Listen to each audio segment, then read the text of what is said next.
Пропорционалдык система бул партиялар аркылуу жогорку кеңештин депутаттарын шайлоо. Бул жерде бюллетенде партиялардын тизмеси болот. Ошо шайлоого катышабыз деп сунуш берген партиялардын. Анын ичинен 54 талапкерге номерлер болот. 1-ден 54-ке чейин. Ошол талапкерлерди тандаш керек. Ошондо 2 жолу баягы галочка коюлат да. Партияга ошондой эле конкреттүү талапкерге.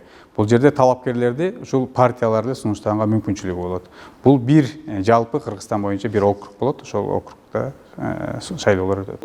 Мажоритардык системада шайлоочулар бюллетенде талапкерлерге добуш берет. Бул жерде бизде Кыргызстанда азыр жаңы мыйзам боюнча 36 округ болот, шайлоо округдары мажоритардык система боюнча.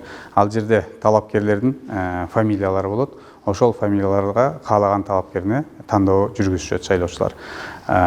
Талапкерлерди ким сунуштайт? Бул жерде саясий партиялар сунуштаганга мүмкүнчүлүгү бар.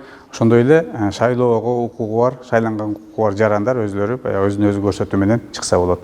Бул жерде шайлоо күрөөсү бар 100 000 сом. Калганын болсо шайлоо мыйзамдарына ылайык талаптарына жооп берген жарандарыбыз катышууга толук мүмкүнчүлүгү бар.